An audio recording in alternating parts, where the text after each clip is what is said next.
Саламатсыздарбы урматтуу мекендештер. Өзүңүздөргө белгилүү болгондой, соңку учурдагы өзүнүн активдүүлүгүн көрсөтүп аткан Чоң Казат кыймылы тууралуу болмокчу. Деги эле Чоң Казат кыймылынын бүгүнкү күндө көтөрүп жаткан көйгөйлөрү, идеялары, деги эле Чоң Казаттын коомдогу орду тууралуу Америкадагы мекендештерибиздин болгон маегин сиздерге тартуулайбыз. Жана ошондой эле Чоң Казат кыймылынын бүгүнкү күндөгү көтөрүп жаткан көйгөйлөрүн Адахан Мадумаровдун 20 жылдан бери сүйлөп келаткандыгын дагы баса белгилеп өтмөкчүбүз. Адлет Айтыкеев агабыз менен ушинтип кезигишип калдык. Американын Бостон шаарында элдин баарын жарып аткан Сыймык Жапкеев агабыз боюнча да суроо бердим да, көз карашы кандай экен деп. Ошого да бир аз өзүңүздүн оюңузду айтып өтсөңүз, азыркы болуп аткан окуялар боюнча дагы. Эми Чоң Казат боюнча алганда булар мисалы жанагы мунун бир оң жана терс жактары бар. Оң жагынан айта турган болсок, бул Чоң Казаттын чыкканы бул баягы коомдо эмне үчүн Сыймык Жапкеевди кухняда отуруп сүйлөгөн сөзүн ушунчалык кызыгууну туудуруп, бардыгы мындай коомдо ээрчип атат. Анан өткөндө Азаттык радиосунда карасам, эфирде Өмүрбек Текебаев, легендарлуу Өмүрбек Текебаев, Клара Сооронкулова, анан кийин Талатбек Масадыковдор Азаттыкта Бакыт Асанов менен ушул Сыймык Жапкеевдин феноменин деп талкуулашты да. Анан бул эмне себептен мынчалык кызыгууну туудуруп, мынчалык адамдардын мындай бир көңүлүн буруп атат? Анткени бул баягы коомдун көкүрөгүндө мындай карапайым элдин айрыкча анан бир бийликке болгон кыжырдануусун жана адилетсиз жол менен байыган олигархтарга, жарым уруу, жарым бандит, жарым олигархтарга карата мындай бизнесмен олигархтарга мындай так бизнесмен эмес. Мисалы Эмиль Металиевдей же Табыл Дегенбердиевдей же болбосо Өмүрбек Абдрахмановдой ал бизнесмендер, алар экономиканын негизги кыймылдагыч күчү, аларга көз караш башкача, адал эмгек.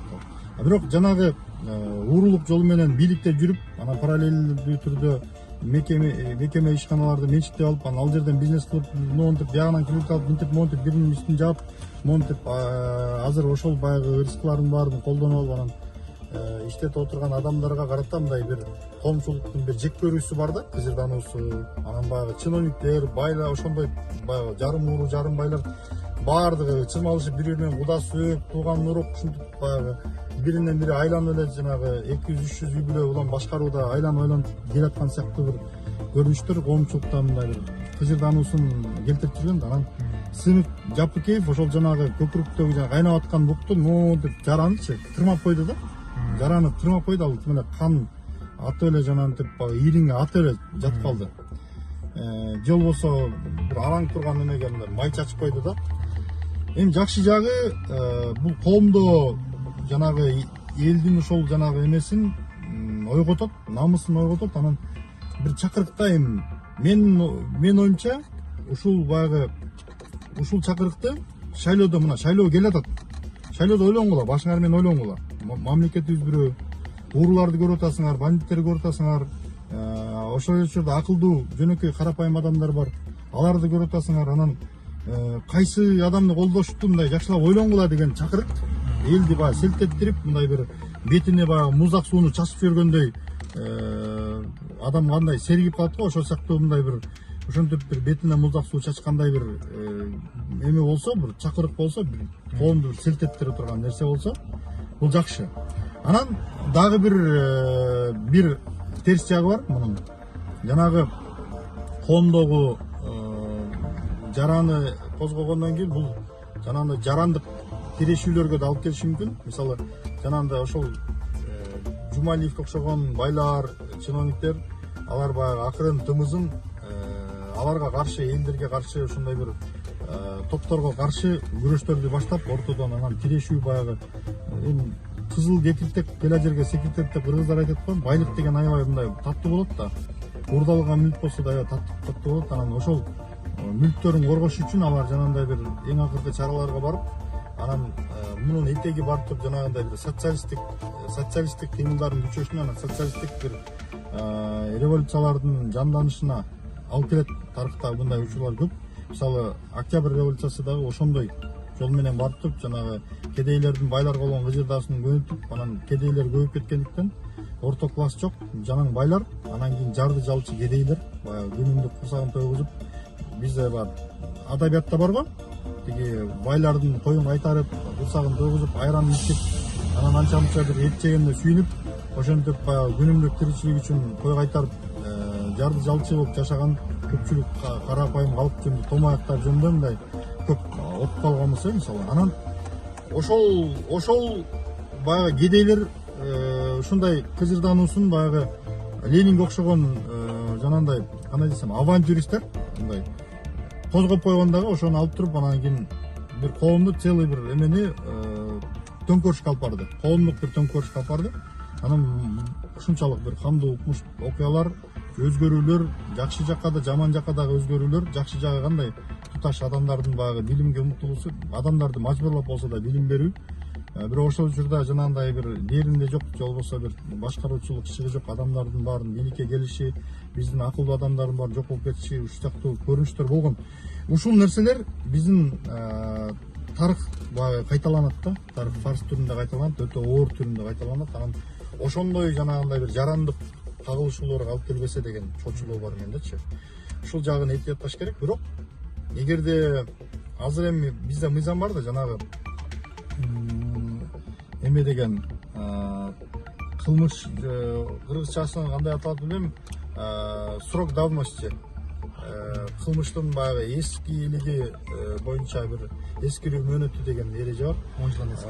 10 жылдан бир чоң кылмыштар, ушу коррупция сыяктуу кылмыштар, ошол жанагы присвоение чужого имущества деген сыяктуу кылмыштар эң эле максимум түрдө 10 жылдан кийин ал эскирип калат дагы, ал кылмыш козголбойт мыйзам боюнча. Анан бизде дагы бир мыйзам бар, эреже бар, баш мыйзамда да бар. Мыйзамдар артка оорлотуучу жагдай болгондо артка иштебейт. Анан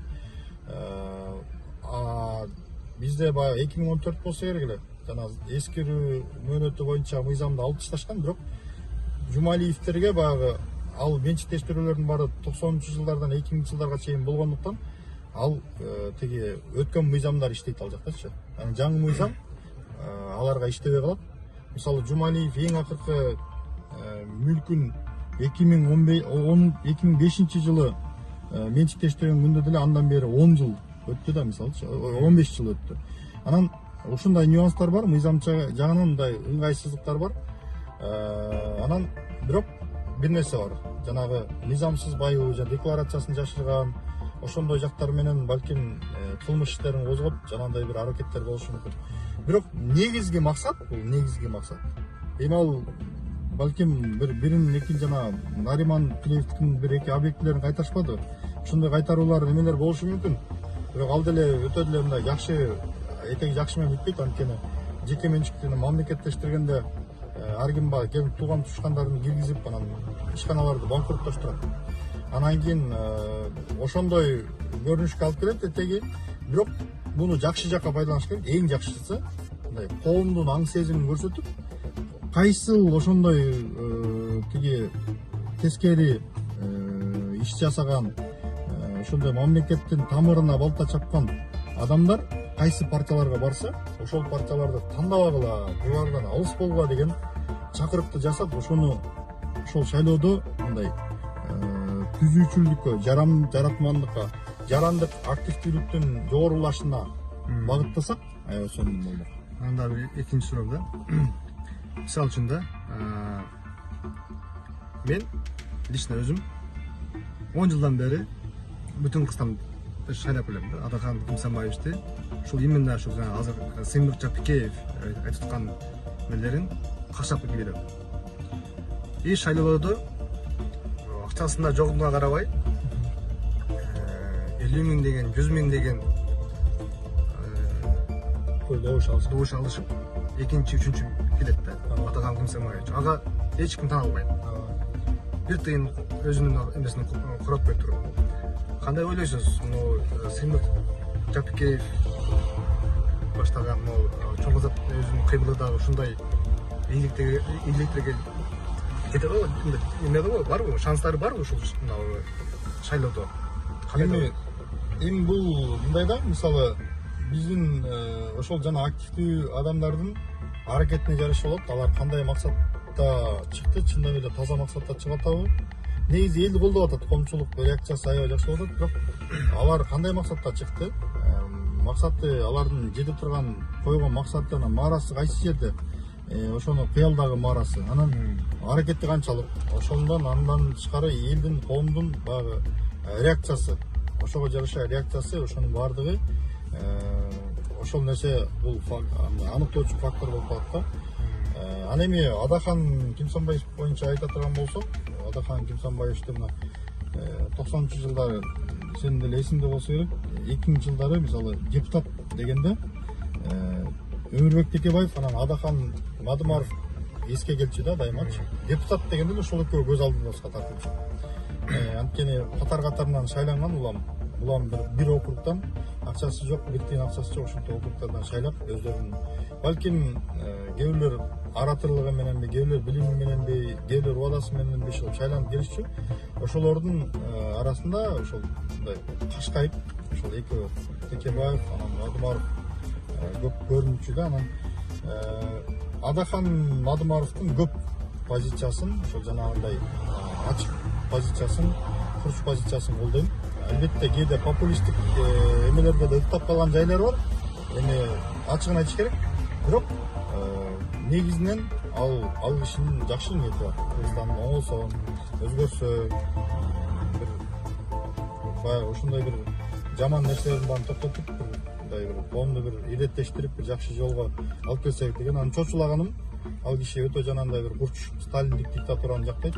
А мен болсо либерал болгондуктан ошол жактан бир аз алыктайм. Бирок коомдо ошондой адамдар көз караштардын ар түрдүүлүгүнө карабай жана активдүүлүктө коом баардыгы бир болуп, мондай бир ыплас бийликтерге алардын түзгөн системасына сындырганга каршы туруш керек баардыгы.